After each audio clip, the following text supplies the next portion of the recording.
আপনার স্বপ্ন কি কখনো হোঁচট খেয়েছে? জীবনের বাধাগুলো কি আপনাকে থামিয়েছে? আজ আমরা শুনব ৫টি অসাধারণ গল্প, যেখানে সাধারণ মানুষ তাদের স্বপ্নের পেছনে ছুটে অসাধারণ সাফল্য পেয়েছে। প্রতিটি গল্পে লুকিয়ে আছে একটি শিক্ষা, যা আপনার জীবনকেও বদলে দিতে পারে। চলুন শুরু করা যাক। প্রথম গল্পটি একজন মানুষের, যিনি স্কুল ছেড়ে দিয়েছিলেন। তার চারপাশের সবাই বলেছিল, তুমি সফল হতে পারবে না। কিন্তু সে হাল ছাড়েনি। সে নিজেই শিখতে শুরু করল, নিজের দক্ষতা তৈরি করল এবং আজ একটি বড় ব্যবসার মালিক।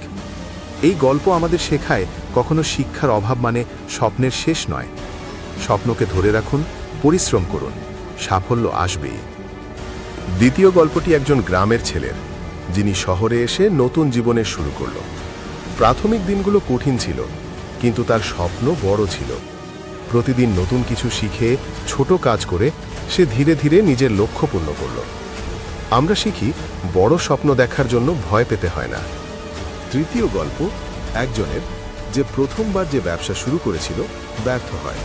সে হতাশ হলো, কিন্তু থামল না। ব্যর্থতার মধ্যেই সে শিখল কি ভুল হলো, কিভাবে উন্নতি করা যায়। কিছুদিন পর নতুন পরিকল্পনা নিয়ে সে সফল হলো।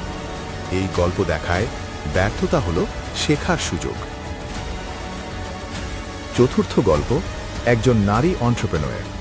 সমাজ তাকে ছোট ভাবত, কিন্তু সে নিজের স্বপ্নকে শক্তভাবে ধরে রাখল। প্রতিদিন পরিশ্রম, নতুন আইডিয়া, ধৈর্য এবং শেষ পর্যন্ত সে নিজের প্রতিষ্ঠা স্থাপন করল।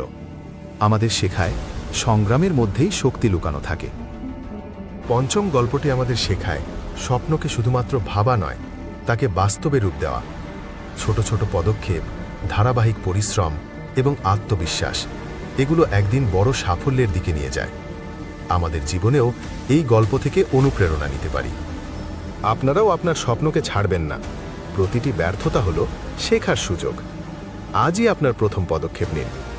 যদি আপনাদের গল্পটি ভালো লাগে, লাইক করুন, শেয়ার করুন এবং সাবস্ক্রাইব করতে ভুলবেন না।